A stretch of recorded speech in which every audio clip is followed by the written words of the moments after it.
我每年演唱会，站上舞台唱完歌，当我跟台下的观众说的第一句话，永远都是4个字：欢迎回家。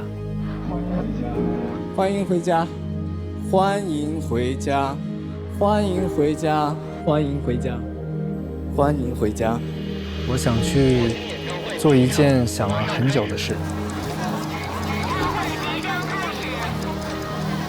我要开一个很不一样的演唱会，专属于火星的演唱会。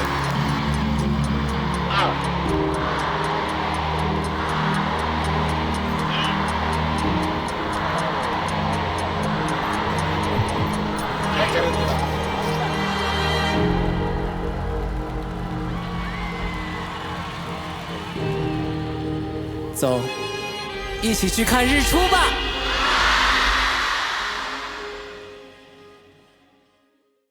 上路了，家人们，王安老师啊，讲解一下为什么今天我们去看华晨宇演唱会？去看他的演唱会呢，主要是我们之前做过一期演唱会科普视频，谈了一下华晨宇演唱会的预算，2场全部卖完，成本回不来。哎，这哥们儿真舍得花钱呀！就不管是音箱啊，还是整个的演唱会的形式，哎，感觉挺有意思。你是什么时候关注华晨宇的？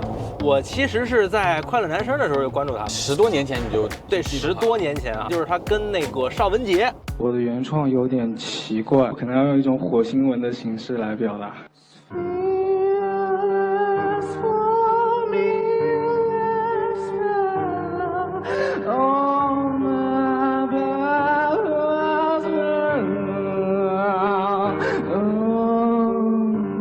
然后他跟邵文杰就对上线了，说：“哎，你在创作的时候是这样吗？”啊，邵文杰说：“我也是这样的。”真的。终于找到同类，感觉就这哥们儿挺个性的，然后就一直在关注我。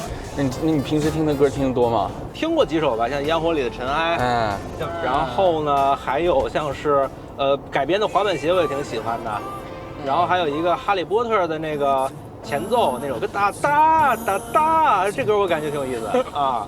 这次呢，王源老师作为 B 站人脉哥之一，帮我们聊到了很高的权限。就我们这次拍呢，将会比之前的演唱会系列呢拍得更深入一些。对，这场后边呢，我们还会采访到主办方的老板啊，胡超老师，为我们详细的再讲一下这个演唱会到底花了多少钱，他有没有赔钱。那个演唱会，对，其实呢，在演唱会筹备期间啊，就在毛坯的时候，我们就已经去拍过一次现场了。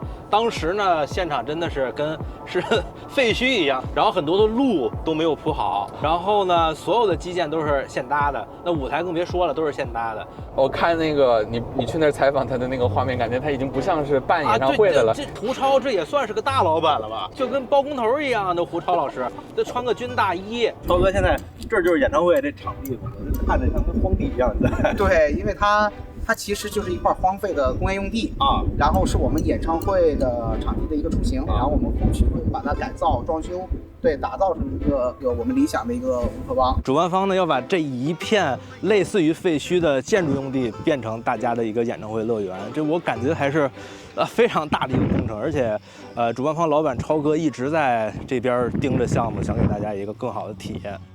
之所以要现场从零搭建啊，是因为本场火星演唱会呢，不同于常规的体育场演出，而是延续了花花从2021年开始就独创举办的乐园式户外演唱会的风格。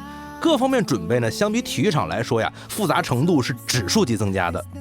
整场演唱会呢为期3天，5月1号和5月2号呢分为下午和晚上场。火星人们呀可以在场内肆意的玩耍，和花花一起从白天嗨到黑夜。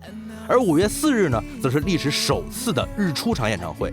花花团队呢，为了给歌迷带来一场盛大的海边日出，整个团队历经2-3年的奔波考察，最终呢选址在了烟台礼崩岛的沙滩。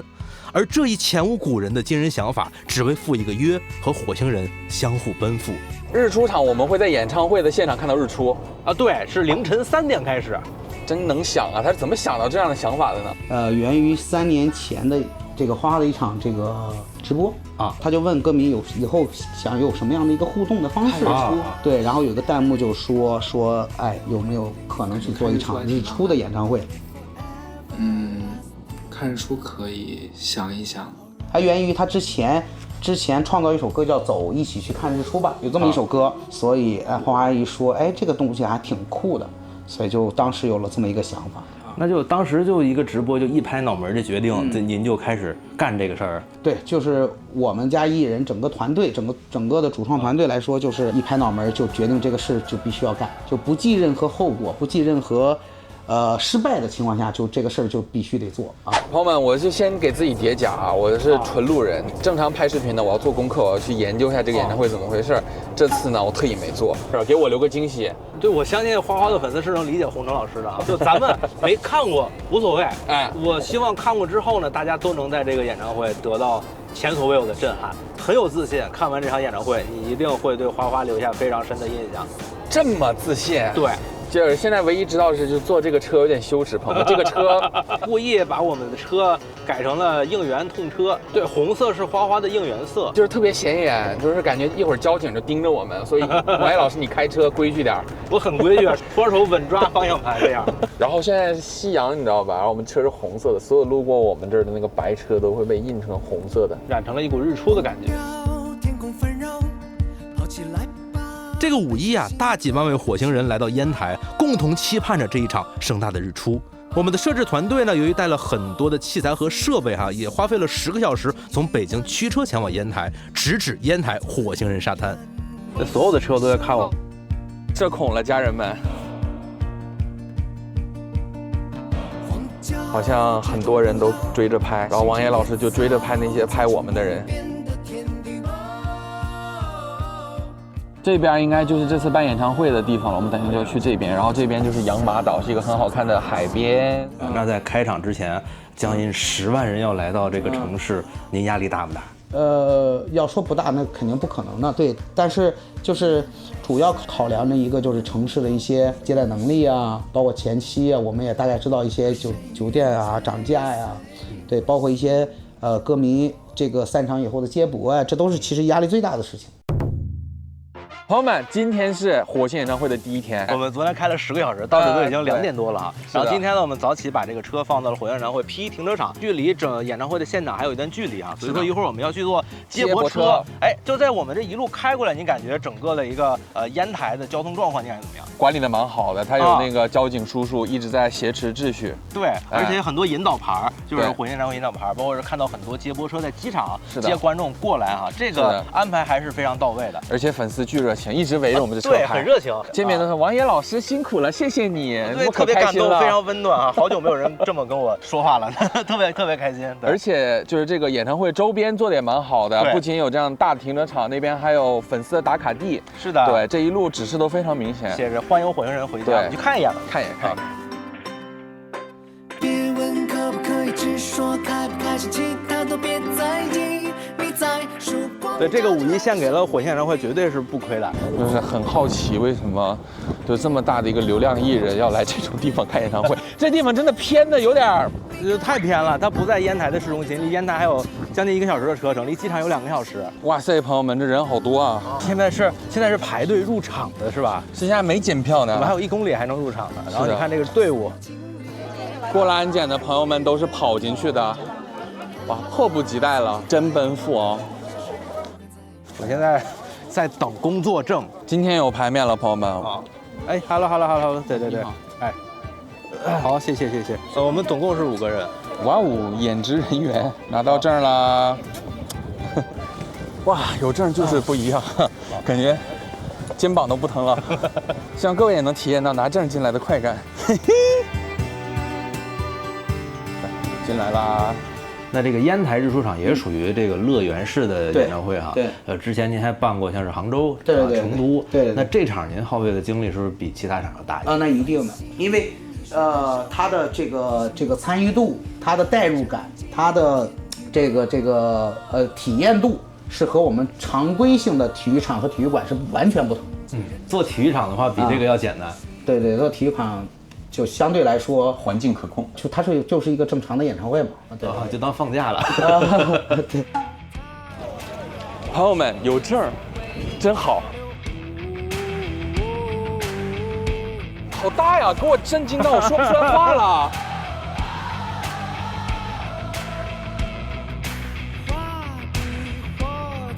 是不是来到了火人节？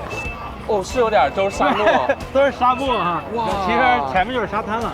这边呢是很多像是周边呀、美食啊，还有各种的艺术装置啊。哦，还有艺术装置？对，艺术装置，还找了中国美术学院的朋友进行设计的。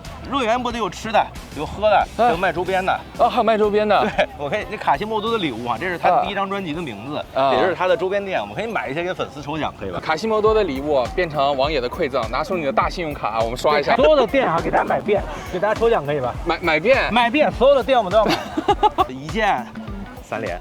怎么说？排上队了。我们一会儿上前面给大家买点礼物哈。据说红色水杯最火，对吧？红色水杯已经没有了。啊，哦，已经卖没了。对，编织袋也没有。胡超老师补货吧。对，你们想要什么呀？这些东西？什么都想要。都要。一个都要，什么都行。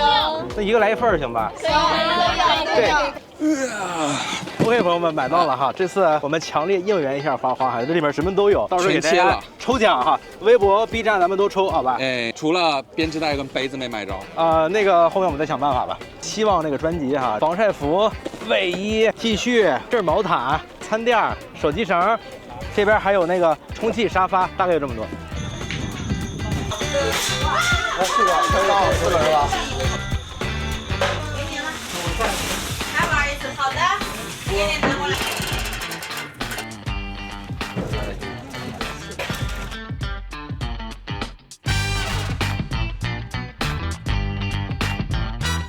好了，朋友们，我们来到了王野老师说的艺术装置的这个地方。不是艺术装置，这个是信号保证塔。之前呢，我们看很多演唱会手机是没信号的，就是人太多的话，信号基站就饱和了。所以说呢，为了保证大家这个图片和视频发出去啊，所以说要整这个。一般都是我见过的信号保证车比较多哈，但这种直接立塔的，而且这不止一个塔啊，这我是第一次见到。我现在试试有没有信号，满格。满格确实是满格啊！洪老师，这边就是我刚跟你说的艺术装置了。哦，虚境现场啊，好看吗？这什么概念呢？这个是我看不懂。这个是中国美术学院和火星演唱会联合打造的，其实我也不太懂。一会儿给大家找这个装置的设计者啊，让他帮忙讲一下，好吧？这个呢就是华晨宇演唱会专属的一个特殊内容，也是只有在它的这个限定版的乐园场才会专门为粉丝准备的一个特别的体验。我们其实一共这不同的几件作品都是根据华晨宇的就是歌曲啊，然后包括他的一些就是日常生活中的有趣的元素去生发出来的。比方说这件《宝镜之城》，因为在他的之前几次乐园场中，我们都看到他那个 logo 的一个使用，那是不是可以在这个基础上，我们有一个更多的一个叠加或者一个 plus 的版本，用一个就是大头针的一种方式，在地图上扎出它这个 logo 的一个形式，无限的反射跟反光的效果，其实可以让观众在这里边可以就是把自己融入在这个环境里，还能够看到周围的一个环境。他为什么一定要办这个乐园场？因为你要听他的音乐，你就知道他是一个比较有想法的人。对，他是一个比较不按常规走的人。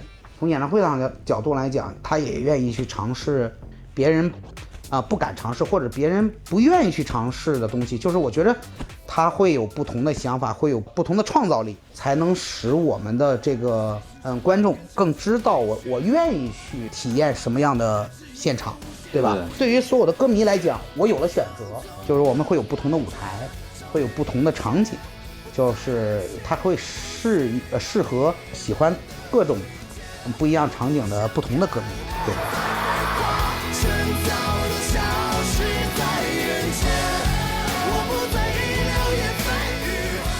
然后那边呢就是主舞台了，这是比较经典的星环。去年在杭州的户外场，包括是成都的户外场，其实我都在网上看过资料了，还是很震撼的。好大！之前见过这么大的舞台吗？怎么这么大？还有个大圈在外面。哦，那个是延伸台。这个舞台一直到这个球都是延伸台。花花可以从主舞台走到这里去跟大家做互动，所以说整个跟歌迷的距离是非常非常近的。我们进内场看一眼。对。谢谢。哇，所有的工作人员都在说欢迎回家，体验好好呀。现在是 B 区啊，我们去 A 区。你想去到什么位置，我带你去，可以吧？哪儿都可以，哪儿都可以啊。我想上台，上台这证就被没收了。哇塞，这是我离舞台最近的一次，朋友们，给你们感受一下啊，这个是我距离舞台的距离，我可以直接摸到舞台，然后这边就是粉丝的区域。它其实只有1米，非常非常的近，距离这个延伸舞台。来这个演唱会的观众真的超爽啊，吃的超好，朋友们。是的，它这个安保区感觉就跟 Live House 差不多。对 ，Live House 的距离差不多。是的，但是它是大型演唱会。大型演唱会。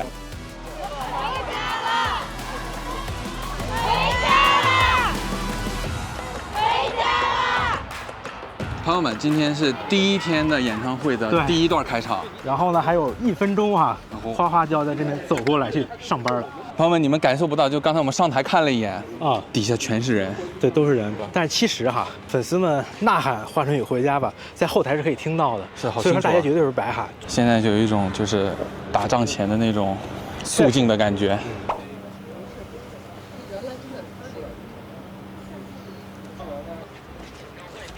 准备，马上开始。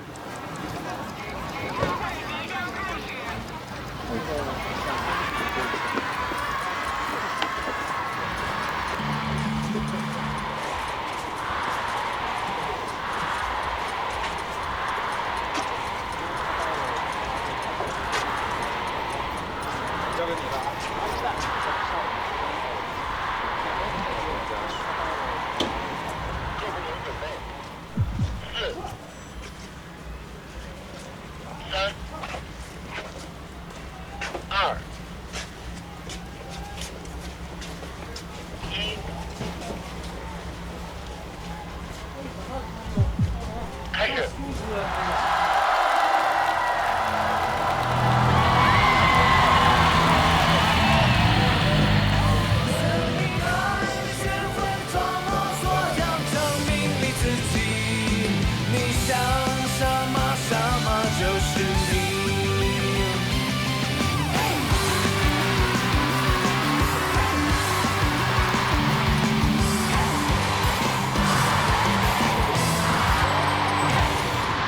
那跟花花演出是什么感受？很过瘾，因为我觉得我还跟他还是挺搭的。因为为什么？他的很多歌其实有很多的摇滚乐的那个元素，因为我也很喜欢摇滚乐，因为我也演了很多摇滚乐。昨天第一天看你那个表情哈，他相当夸张，一看就非常带劲。所以第2天我要控制一下，就是这个问题。但是演出也很激烈嘛，就这个表情非常非常带劲。户外的感觉会更开阔。你像体育场，它其实有座位的，就是你看到的观众，其实那个距离感是其实相对来说反而是远的，就是只有很少一部分人在场地。但是这个音乐节这种感觉是全都在那种场地，相当于全 VIP 那个感觉。然后舞台也非常大，所以你整个的那个感觉是更开阔，就是更过瘾的那个感觉啊，跟观众会更近。对，因为其实我们舞台离那个观众其实第一排的会很近，就你可以很清楚的看到大家的状态啊、表情啊什么的。而且其实他们也都很厉害，就是有不一样的歌会有不一样的点，一起那个非常好。而且他们都是每一个应援口号、每首歌还都不一样。对啊，就是训练有素的团队啊，就是这种感觉啊。这个我也感受到了，就放眼望去就全是人，密密麻麻的啊。过来给他做那个幕后，做纪录片。对。Hello， 咱们就到那个小坡聊一下几句话就行。OK， 我们偶遇一位校友啊，曾杰老师啊。对，我们是11年，我们10年，差不多就很久就认识的。对。然后今天看到他在舞台上演出，就给偶遇下来了。对。然后是华晨宇老师的和声老师哈。那你演这场跟演体育场的一个感觉有什么不一样吗？一个是在室外，然后能看到大海，能看到很多观众在那儿绵延不断的。如果是在体育场的话，其实是看到是黑压压一片，你没有白天场，你看不到观众的脸，看不太清。就沉浸感所以呢，在这边的会有另外一种的震撼感，我觉得很牛。华晨宇日出场的音响呢，依然采用了国际顶尖的 L Acoustics 品牌啊。除了主舞台的4组近80支 K1 和 K2 音响之外，还给到看台区2组 Carrier 的补位音响，每组呢都是10几支。之前呢，我们视频呢也讲过造价，真是走2步一个音响。哇哦，朋友们，我们现在来到了主舞台的前面。对，然后你看这个东西啊，这个除了外边的那个 Carrier 补位音箱是给到外场去补位的，然后我们的内场也是需要去补位的，因为我们这个线阵挂的是比较高的，然后它的整个的一个覆盖范围呢是更远一些。然后内场观众怎么办呢？就通过这一组的小补位音箱给大家进行声音的补位，这每一个都是啊，基本上围绕一圈全是这个补位音箱。这个音墙呢，其实并不是一支。它是1、2、3、4、5、6、7、8、9、10、11、12、13、14、15、16、17、18，只有20支超低音响。所以说呢，我们听着低频是非常震撼的。哇塞，站在这儿的观众不点头被吹飞了。这个低音响呢也是 L Acoustics 的 KS28。好朋友，你们知道你们旁边的音箱值200万吗？不知道，太厉害了。上面这个18万一支。所以说你们前面大概有1000万的设备。我有点哇。但是光有音响呢，肯定出不了声啊。每2只音响呢，就得需要一台 LA12X 功放，调音台、DJ 口、Quantum 5，各种其他的硬件设备啊，导播、音频设备等等，造价就没办法统计了。总共音响系统造价差不多就得1个小目标了。我刚才讲过音响，你再看这个灯，这个灯呢是 ACME 品牌的 ，ACME 呢基本上是咱们国内做灯光最好的一家了。他们案例也特别多哈，我给举一下，像是奥运会啊、冬奥会、残奥会、什么春晚之类的。都是大项目。而且我们可以看到这个乐园场大概得有2000到3000盏灯，寸土寸灯。这个也是我看这么多演唱会里面用灯数量相当多的一场了。啊，对，确实。然后灯光效果呢，晚上会非常的理想。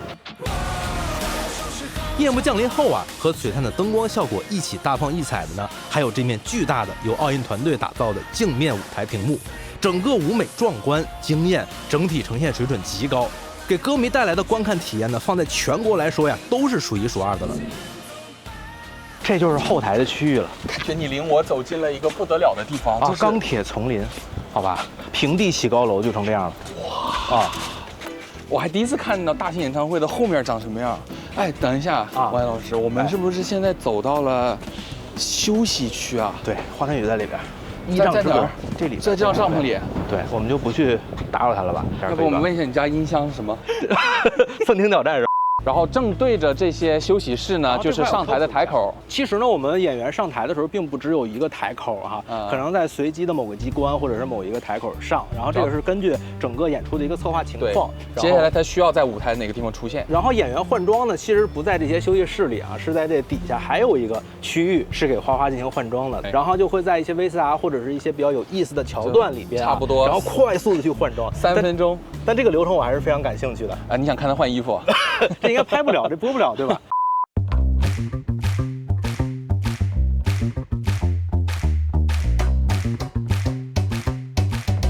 我有个问题啊，就是我们现在在一个荒郊野岭的地方啊，就这些设备的供电怎么办啊？自己发电呀！啊，那边有发电机啊？什么华晨宇用爱发电？不是自己发电，我带你去看一看。可以。OK， 这舞台所有设备的能源就是这些发电站发出来的。我去，不是王野老师啊。就还是那个问题啊，就是他们办演唱会一定要这么卷吗？为啥呀？我们快走到那边吧，这边是个厕所。对，厕所的下水道都是现挖的啊，现走的管道啊！我以为这是那种，不是，这是有下水道的，所有的管路都是通的，这一圈都是啊。我之前给他掰素材了，可以看一下 VCR。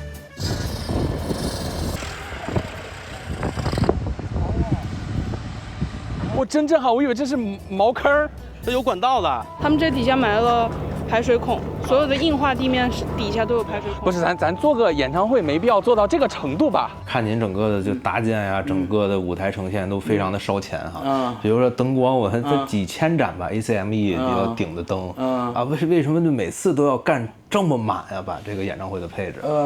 我们从来不以挣钱为目的考量这个事情。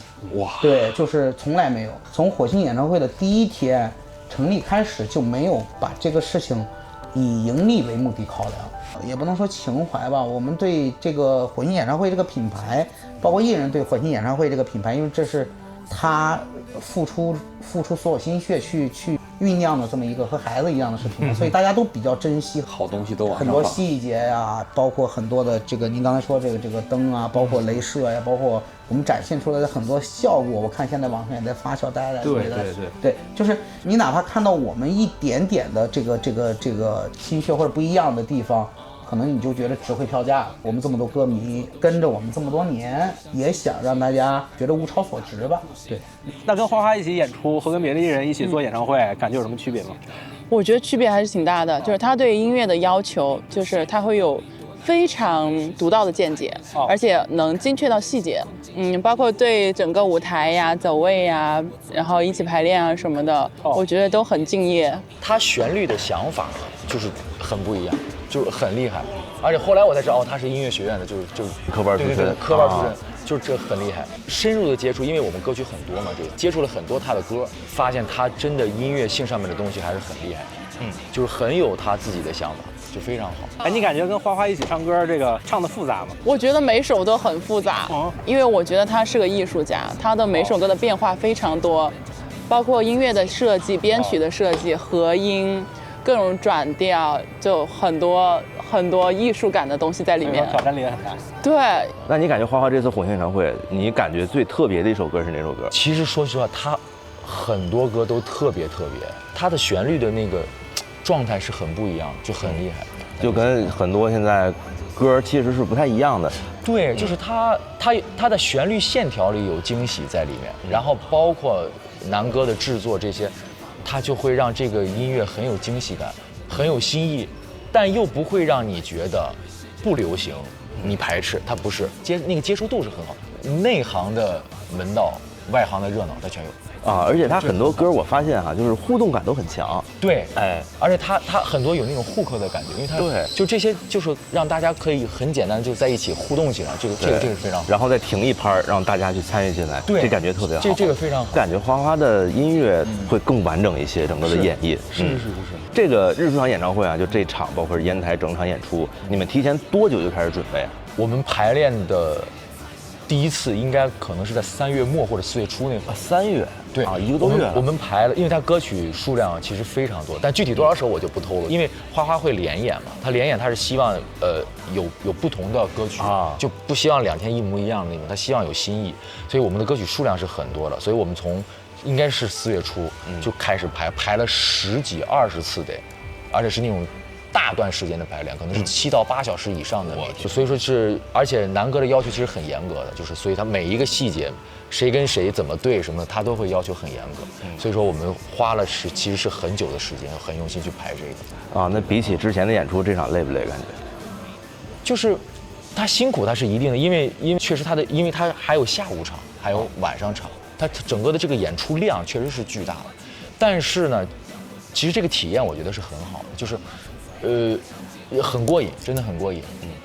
而且其实大家给我们的反馈也特别好，因为观众特别热情，所以这样的状态下，我们在台上其实就会有更好的状态去来。我觉得这个其实很好的。对，那当时您是什么契机认识花花的呢？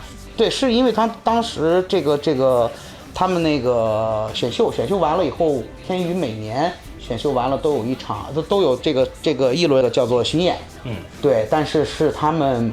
这个选秀的有的时候前10名，有的是前10几名这样子，对对，当时那个巡演是我接的那就一直巡演到现在，一直跟他合作到现在，对，蛮长型的对，那是什么样的契机让你们合作这么长时间，长达10年？其实我觉得是，第一呢是互相比较信任对，第二呢我觉得是大家都有情怀，对，第三呢我是觉得我们是共同经历和共同。见证者连续2整天，从白天嗨到黑夜，花花的精力呢依旧在线为所有火星人带来了精彩满满的演出。而最后一天，其实才是整场演出的重头戏——日出场。而这时所有人心中呢难免会有些忧虑毕竟是前无所有的事儿，真的能做到吗？万一那一天没有日出，又该怎么办呢？距离演唱会入场还有6个小时。哇，你说你要是歌手本人，你会紧张吗？我肯定紧张因为毕竟是整个团队这么长时间了，对吧？是这样。而且今天这场演唱会真的说句实在话，有点万众期待了，大家都在好奇你要怎么搞。而且这个确实是我没听过哪个歌手在凌晨3点开演唱会。就是如果今天日出出来的时候多云看不见太阳怎么办？他这个事儿有太多不确定性了，你知道吧？就是你又要看到太阳，然后又是凌晨3点入场，然后那么多人在海边，而且大家准备了这么长时间，其实我也挺担心的，就有点紧张了，朋友们都。对，你有没有想过会凌晨3点会演个日出场这样的演唱会？从来没有。对，就我完全不会想这个事儿，所以说他们真的很厉害，就是他们敢想，我觉得这个真的很厉害，真的很。首先我脑海里第一个想法，如何能够通过审批？你想那会儿都是大家休息的时候，就是如何能够做到，就是说很顺利的过这个审批，这个是我第一个想法。第二个想法，我也在想，如果能够演日出场，那非常酷，其实是很浪漫的一件事，因为你演着的时候，那个太阳慢慢升起来，我觉得非常好。对，这个是非常好。就是我们大概改了3到4次的时间的点。那最开始决定是几点开啊最早的想法是从晚上到早上，就唱到对。但是去年从9月份以后，这个相关部门出了一纸文件，这个就把这个跨天的演唱会这个事情就是一刀切毙掉了。对，所以我们就没有办法了。但是咱们0点就是合规的。对，0点肯定是合规的。日出场最难的其实是它是一个非常规性的演出，然后在我们这儿做一个非常规性的几万人的事情，这个事儿本身难度的级别就是地狱级的，对，就是基本上不太可能的，所以这个事儿其实是最难的、最主要的，然后其他的无非就是我们一个时间的不同，把这几万人从半夜到凌晨这个时间段给这个服务好、保障好，对。这接驳车是政府免费提供给您用的，还是您花钱去？那一定是这样。其实从火星演唱会呢，从开始到现在有接驳车这个事儿的时候，都是我们花钱。其实演唱会现场你看到的安保各种人员都是主办方交钱，钱。从来我们没有享受过说这个政府免费，只不过是我们花了钱让歌迷享受这个免费的服务，这一定是我们花钱。这些都是票价的一部分。但是大多数人都以为这个可能是当地的承办城市可能会帮您负责这个费用。没有，这个你像我举个例子，烟台这一次我们基本上花了7位数，就是接驳车，光接驳车的费用。对，而且第一天我花了这么多钱，第一天还出了问题。对所以其实我们也特别的头疼。对，特别的。其实对于我来说特别的恼火，就是我无缘无故的让歌迷多在那儿可能等了很长的时间，天还冷对，没有给我解决这个问题。所以第2天、第3天我在，就是因为我们重申了要坚持这个用我们最早给出的符合我们的接驳方案。对，然后呢，那第2天、第3天就没有问题，非常多。现在是2024年的5月4号，我们12点钟不到，11点59分，我们要出发了。我们去看日出。好年轻啊，我们其实已经不年轻了。对，我们其实已经不年轻了，但是要做一件很年轻的事。对，好浪漫哦。为了给日出场呢留有足够的精力3号这一天的空档呢，花花将进行休息和调整。我们也没闲着，开着火星应援车呀，去烟台的闹市区，随机拉了一位路人小姐姐跟我们共同进场感受。有一种一起熬夜的，也不是熬夜，那这感觉就很奇妙，有一种一起干坏事，有一种那种乌托邦的感觉。这里面就是有一种那种高中的时候就是偷偷熬夜不睡觉的感觉。对，3、2、1。嘿，好嘞。期间呢，我们还遇到了非常多可爱热情的火星人跟我们的小姐姐呢一顿按头按力很快呢，她就彻底融入了这一火星的氛围当中，进入演唱会的沉浸体验了。然后一会儿我们就在这里看这个位置正好能整个舞台都可以看到。然后呢，我们看右边就是海，这边就是大海。对的，右边就是大海。然后呢，太阳升起的方向是这边，大家要记一下太阳会在这边升起。但其实当天天气预报是说要下雨的。对，其实之前很久都要说要下雨，要这个阴天，要怎么样的。其实，我们在前几天其实也在安慰他，就是大概我们在说的时候都说一定没问题一定没问题。其实我们所有人的心里也都在打鼓，对。但是呢，其实这个是到了最后演出的时候，就前2天演出的时候，我们都平常心了。其实从我个人的角度来讲，并不重要。我觉得大家其实享受的是这么一个过程，而不是这么一个结果。对，如果因为这个结果的话，我们就可能开不成日出演唱会，就它因为有很大的风险嘛。而且我们当时和整个团队，包括和艺人，我们当时想的做日出演唱会最难的就是我们当时想了很多的这个没有日出情况下的一个结果，这个应该怎么办？我是觉得就是我们日出演唱会这个事情呢，并不是唯一一个结果论的，即便是没有这个日出，整个这个过程，我觉得大家一定也不会失望。在这个年纪，在这个时间，在这个地点做这么一件非常浪漫和勇敢的事情，或者疯狂的事情，我觉得这个是最对的一种决定。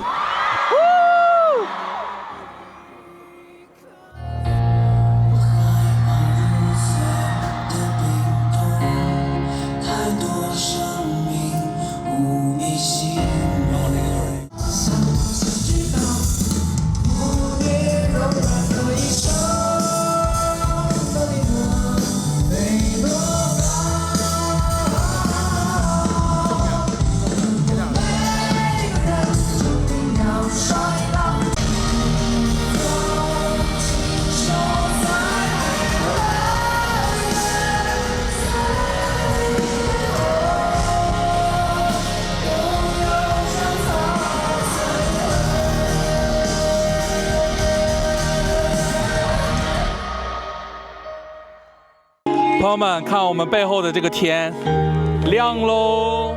距离日出还有30分钟，30分钟，时间不多喽。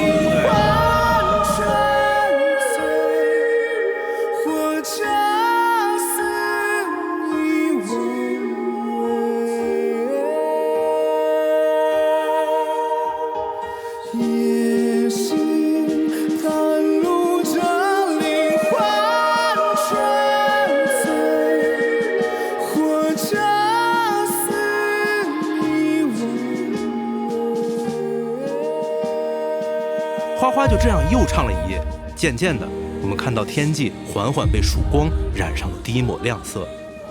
在对结果的不确定性所带来的屏息紧张之中啊，5月4号的日出就这样来临了。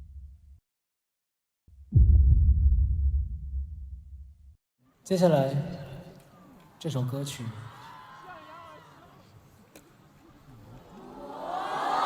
我们一起来迎接美好，向阳而生。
那这个日出演唱会对您而言，最后的结果满不满意？我非常满意。就那个日出，其实是我们有史以来所有人啊，有史以来就是从我们想做这个日出演唱会以后看到的最美的一次日出。就是我们在任何考察的过程当中，在任何的地点、任何的时间都没有看到有4号那一天，这个我们日出场这么美的太阳。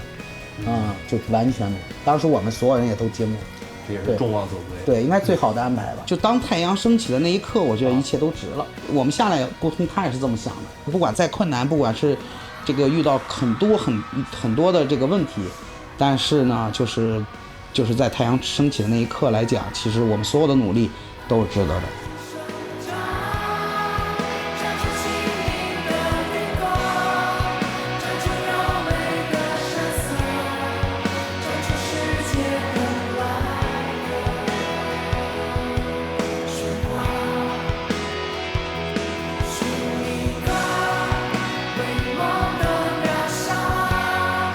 随着青翠。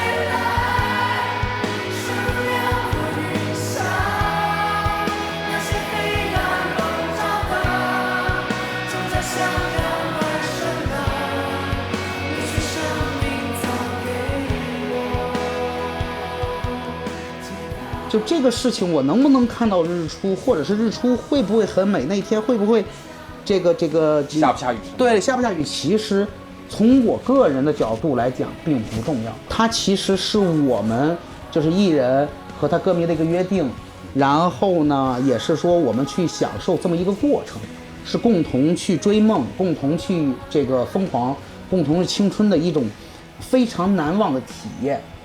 我觉得大家其实享受的是这么一个过程。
彼此簇拥。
如果的时光倒流就再给您一个这个机会，让您开日出演唱会，您还会选择我再干一场？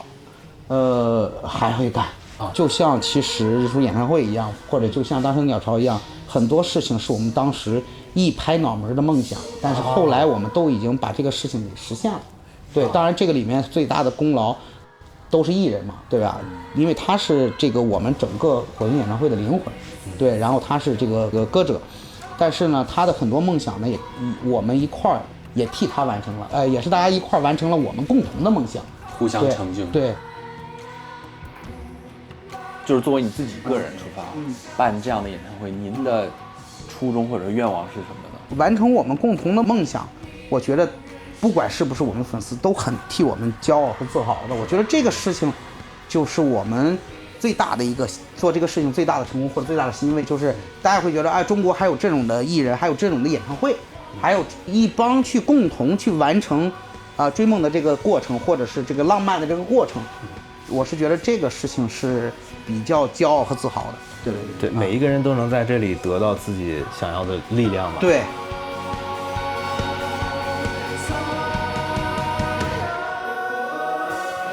我们当时就是开着车找到了一位其实并不是他粉丝的观众，这人其实整个的运气都不太好，最近可能家庭有一些原因，然后失恋之类的，然后被我们带进来了。带进之后呢，就发现花花的歌迷都特别好，他不是粉丝还为他去介绍火星演唱会，每个人一人一区那种感觉，那种凝聚力就特别特别好。然后呢，还给他做妆造。就从路人变成了能一起跟火星人一起拥抱的这个感觉，而且他说这是我今年遇到最幸运的一件事，我还是感觉确实是能在这个日出场，能在火星演唱会一个非歌迷哪怕是路人也能够感受到一些力量的。对，就是其实这些就是我们来做这种事情的一个动力和这个欣慰的地方，不一定是我们的歌迷，想让更多的人去和我们一起去做这么一个既疯狂又浪漫的事情。有无数个这种路人或者这种事情，其实我们整个的这个事情得到升华了。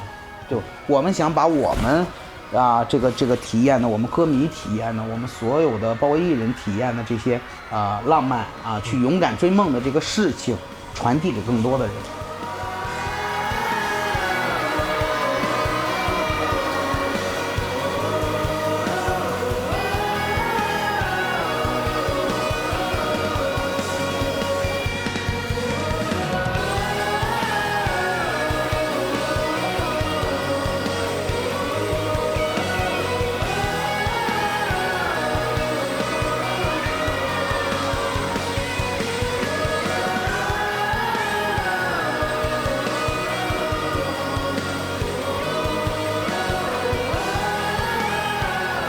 我希望这些歌曲能够对一些人是产生一些影响。我不能说能帮他们化解难题，但至少能帮助他们抚平心里面的创伤。希望能用这种方式来帮助到他们。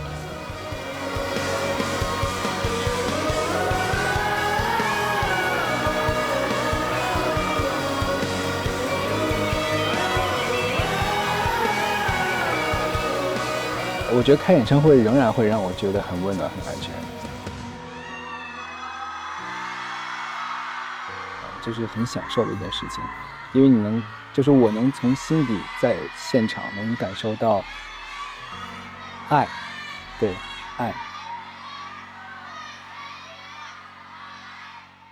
演唱会马上结束，他唱了1夜唱了整整3个小时，现在状态还非常的好。好，我们看一下华晨宇老师下班的样子。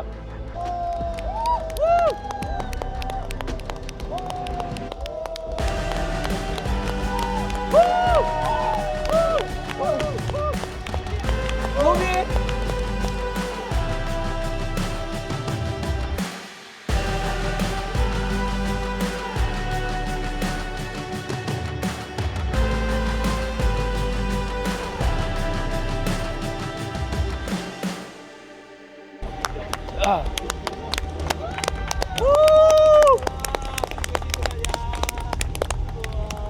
原来明星演唱会结束之后30秒坐车就走了，我以为他会在休息室坐一会儿呢。没法设计，已经太累了，肯定得回去休息了。对，那您刚才也说了哈，就是花花要从晚上唱到早上，最开始这么设想的。我们也看他当天日出场，从凌晨3点到早上，这个体能非常的好，而且状态没有影响啊。调时差是一定的，对，包括之前有针对性的排练，肯定是有的，对。这针对性凌晨3点排练。对，包括其实我觉得。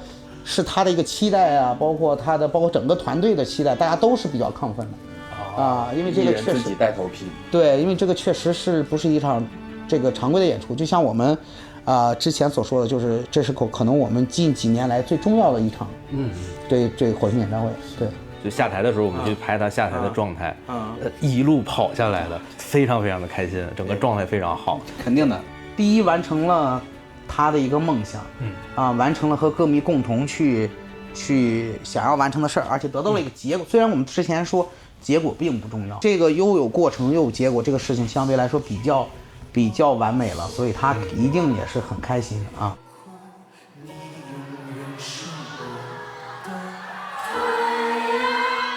就哪怕你不了解华晨宇，哪怕你是一位路人，你看到日出的时刻，其实都是会热泪盈眶的。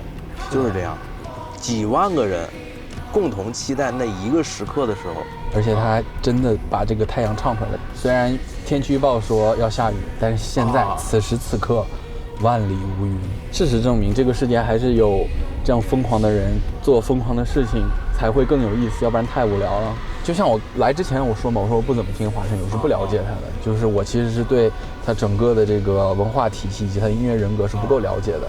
其实这次连看了3天之后，我大概明白他是一个什么样的人了。我觉得他是一个对音乐有着无限热情的人。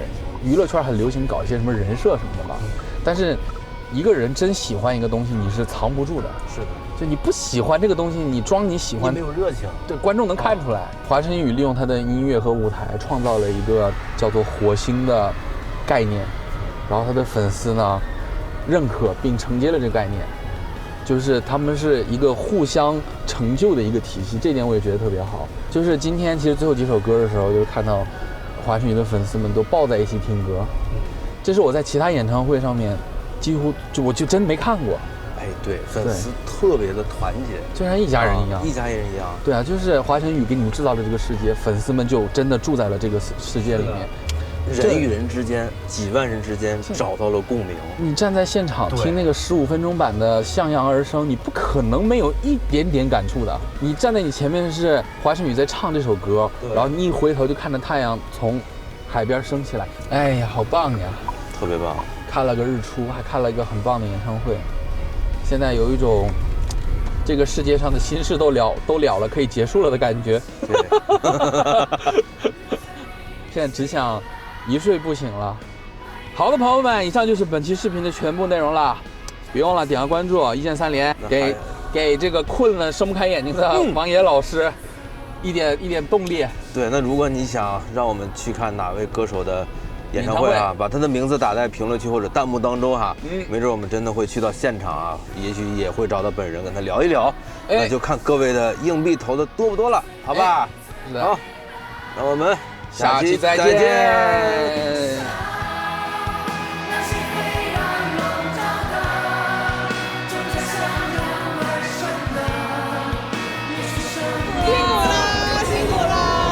感觉你们是最辛苦的。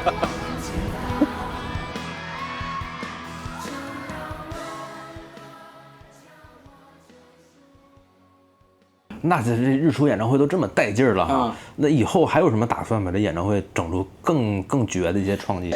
就是从做完日出演唱会那天就在想这个事情。对，还有比日出更带劲儿的？想法成熟的时候，花花会给大家有交代的。但是其实每一年的东西都有新想法啊，都有新的想法，都能让歌迷达到一个满意。所以这块儿，这个我们再努力吧。对啊，等于说这也不算是释怀，反而要迎接更大的挑战。那一定的，这不是不能做到的事情。对，比如说去火星开演唱会，对，那马上就要在中环开这个香港演唱会了。然后这一场有没有什么可以给大家透露的信息啊？肯定会和内地有一些不一样。对，然后呢，我说的不一样，可能从呈现的角度上来说，那规格会缩水吗？不会，完全1比1的过来。就是其实我们想说，就是想让大家也多了解一下我们内地的音乐，还有这么一个音乐人，这么一个这个创作人有独特的对音乐的态度和想法。